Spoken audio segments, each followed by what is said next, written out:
All right, we got this computer done, and we corrected the upside down fan.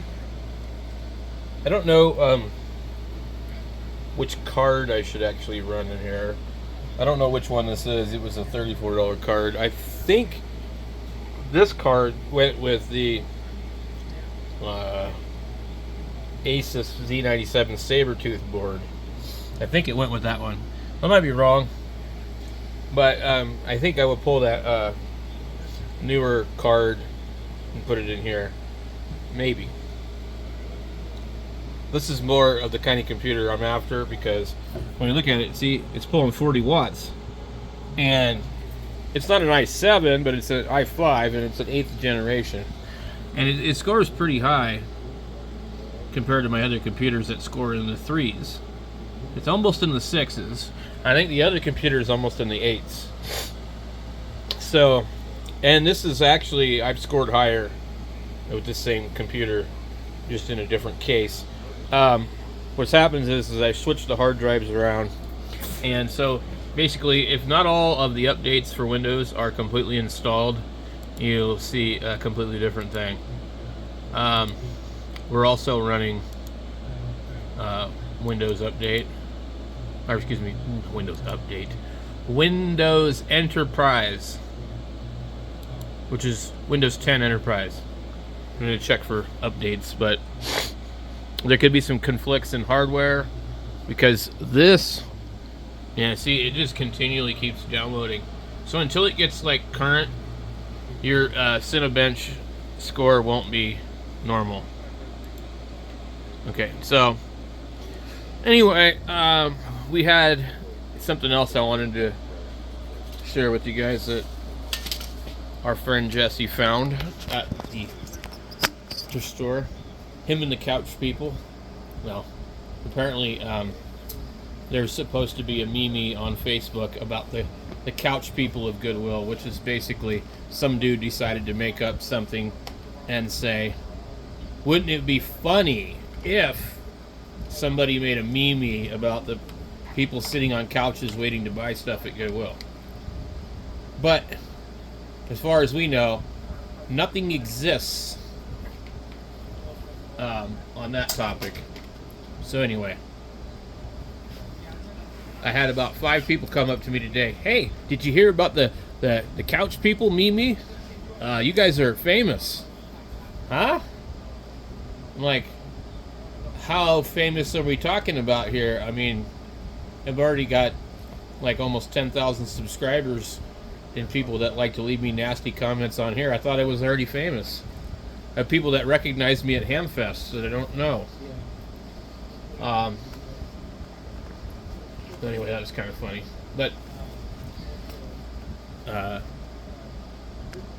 Jesse found this and gave it to me, which is very nice of him.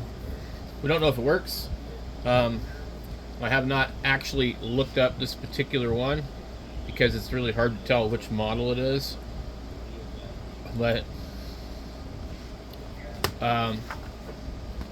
it's a Aspire 1, and I think they still make the Aspire 1. Let's move this back here. Go Ace.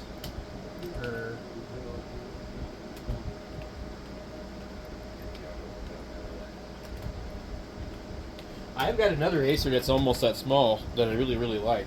And I use it for my ham radio portable. And I think that's what I'll do with this one.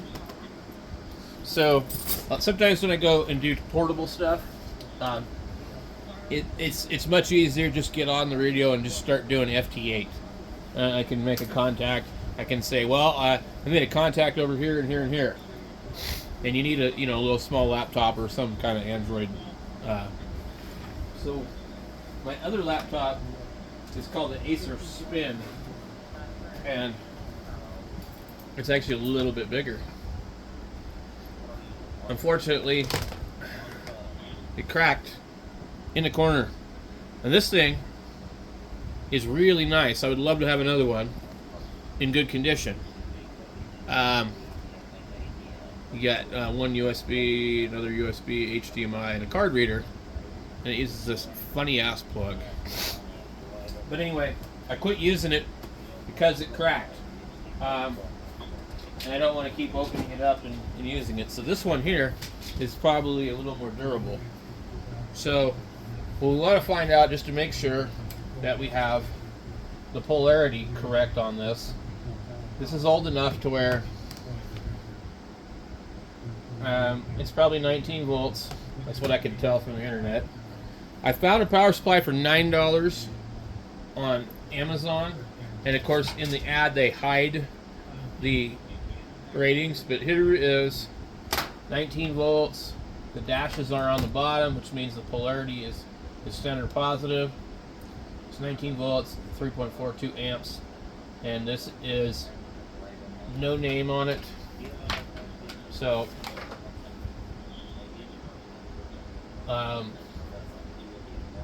let's see specs. Okay. Wikipedia. The Acer Aspire 1 is a line of netbooks and laptops first released July 2008 by Acer. Many characteristics of a particular model of Acer Aspire 1 are dedicated by the CPU platform chosen. Initial models were based on Intel Atoms. Later models where various AMDs were introduced. New versions of the Atom were adopted as well.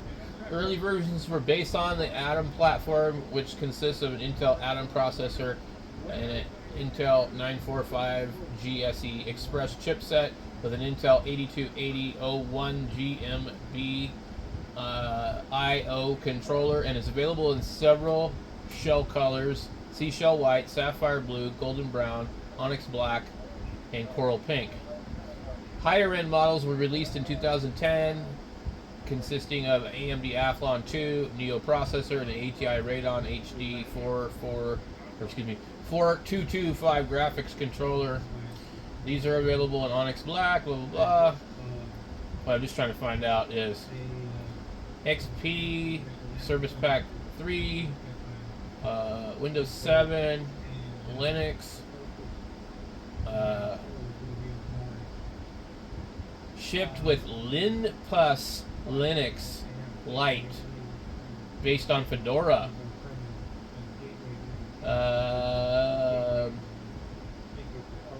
There was an Ubuntu Netbook edition, Arch One, Salix. Interesting. Wow, a lot of them. The A10 ships with an 8GB or 16GB solid state drive, although early models do not come with something or other. Hard disk, expansion slot, power management. I want to know like what 512 RAM. Oh, that's horrible. Windows XP, Windows XP, Windows XP. Okay, so we're looking at probably one of these models here at D250 to somewhere around there. And those are an Intel Atom with Windows 7. And looks like these are not, only that one's available in the US. Windows 7 Starter, I think that's what it says on here too. Windows 7 Starter. So, well, they all say Windows 7 Starter. 3-cell, 24 watt. It tells you what the battery is. Cool. But I want to know about the power supply.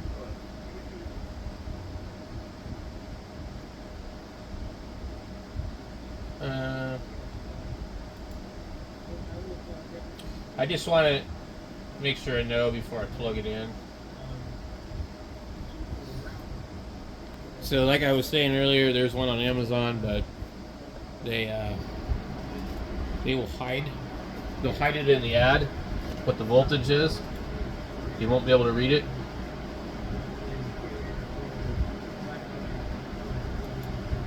Maybe this one we can read it.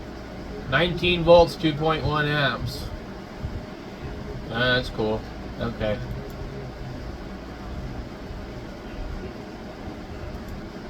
Laptop charger factory. 1.58 amps. Okay. Anyway, let's go ahead and just let's see. We'll go ahead and plug this one in, assuming it fits. I actually don't know if it fits. I've got a couple of different 19-volt ones. One of them should fit.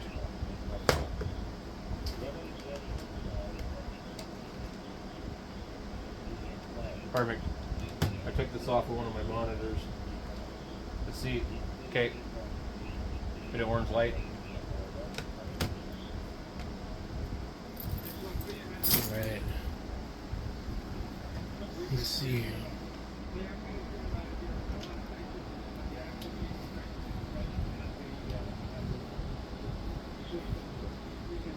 We got no light now.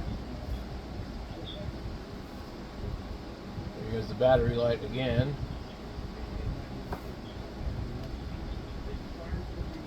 Okay. Blue light's on. Blue light's on.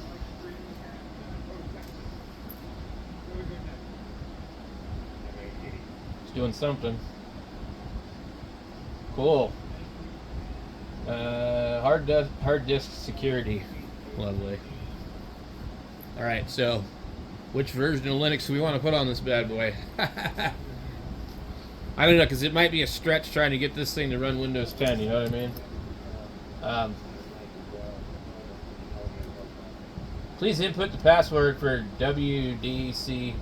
Okay, so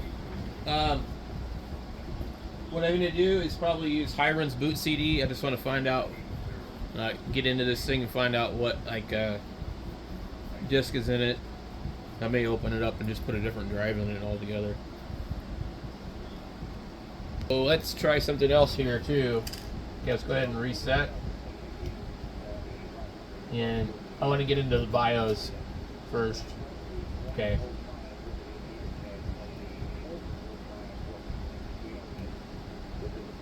Delete key or something. F2.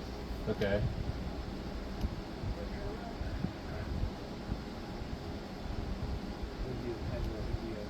Come on. Restart, dude.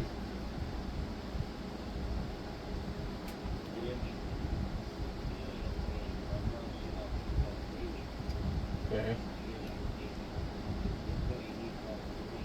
Two. Okay. So we have an Intel Atom, 1.6 gigahertz. Okay. We have I don't know what a Western Digital do is, but it's probably spinning drive. That's why I say I might just want to just pull the thing out. We have a BIOS date anywhere here. 2009.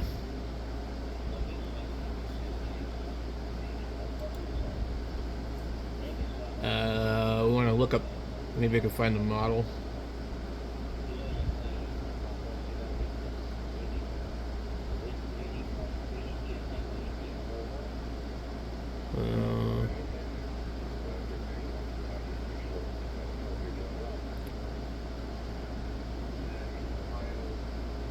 I'm trying to find the model of this thing.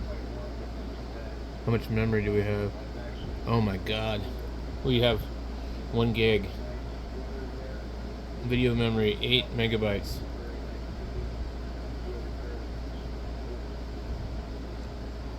Okay.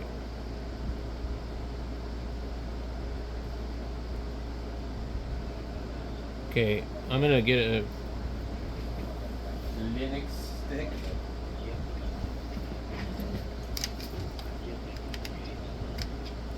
Okay, we got Linux plugged in. Alright. F10. Save and exit. Yes. Yes. Yes. Okay, let's see if it boots.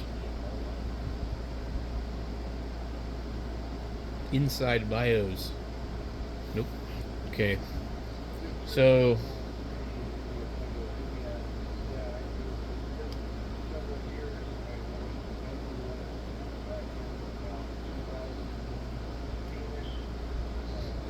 There might be another key.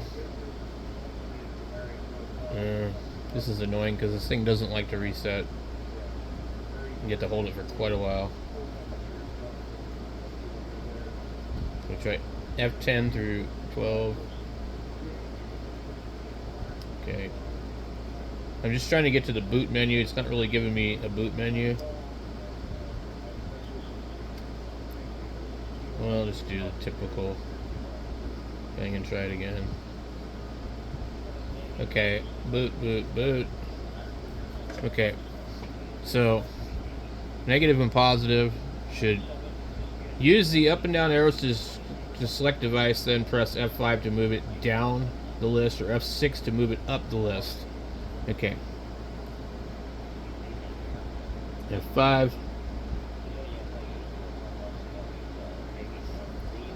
I'm going to put it all the way at the bottom.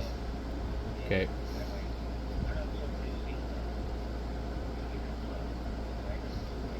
A lot of times you can't go the other direction. Okay.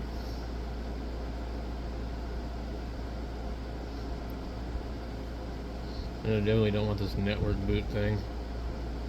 F5. Alright. So we get, it shows my device there. Let's try F6. Okay. So we got the USB stick. We got USB floppy drive, USB CD-ROM, network boot, IDE 1 and IDE 0. I would be really surprised if this didn't have SATA in it though. F10. Yes. So last time I didn't do it correctly. Damn those couch people.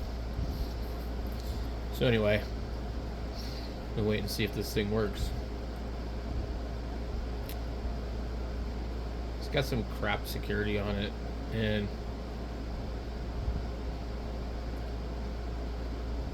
I'm not trying to get into the hard disk. I might have to pull the hard drive out of it.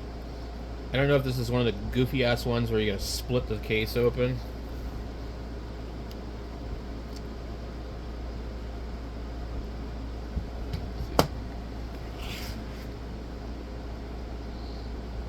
Yeah, you do. And I'm totally not going to take this thing apart. I'm just going to keep messing with it. Okay. F2. Why is it not going into the boot menu? It says this right here. So, and if there's another way to main network boot, let's go here. Disabled. Enter. Network boot. Enter. Disabled. F12 boot menu. Look at this. Enter. Enabled.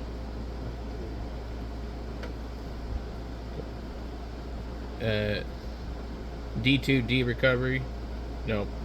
Enter. Disabled. Enter.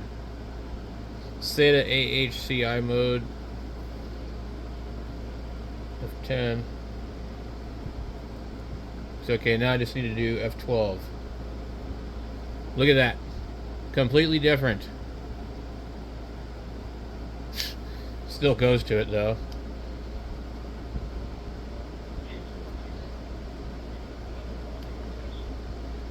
Come on. F12. Wow. This thing's persistent. Alright, I'll be back when I figure this out. I'm going to try to change the SATA mode to IDE mode. Just because I think it might stop that disk from running. It's got some kind of goofy crap on it.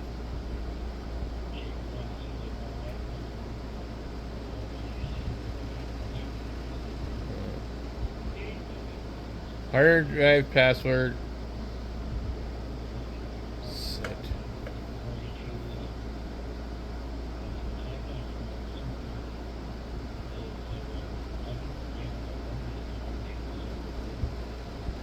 Lock.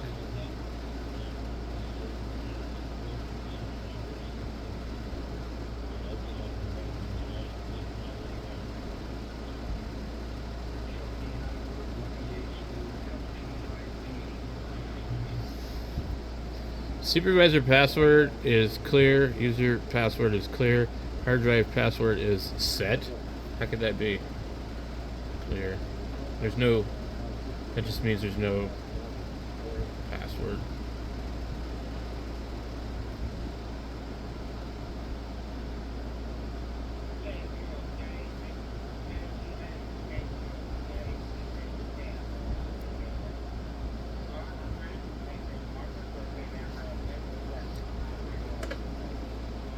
Try it again.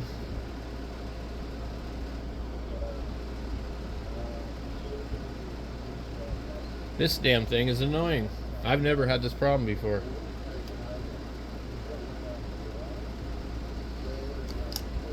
Alright, let's try Windows boot.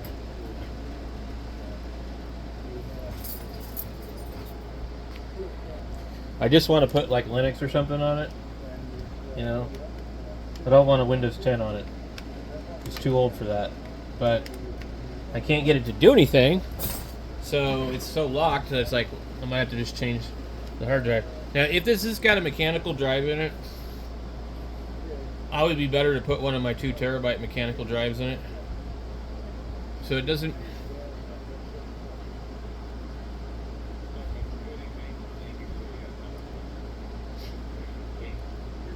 Alright.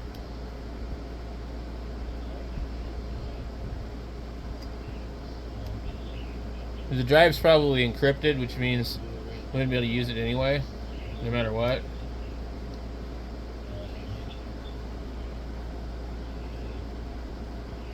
F12 is to change the boot order, but it's blocking me from getting into F12.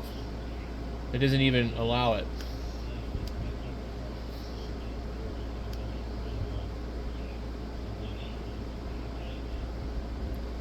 Who'd have thought this would work that good, man? I'm serious. Like this, I've never run across one where I couldn't get into it.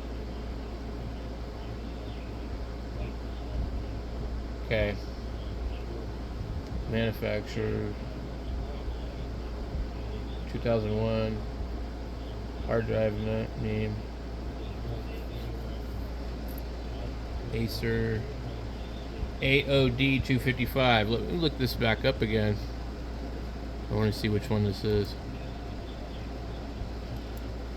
The AOD 255. AOD, or a D255 probably.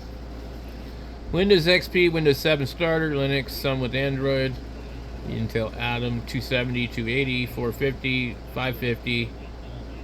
250 gigabytes of something or other. 1 gigabyte can accept up to 2 gigabytes can accept 4.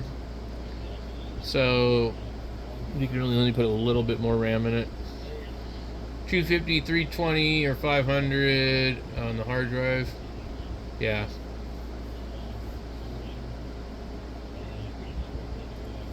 Well, I can't believe I can't just get in here and wipe the drive. This is nuts.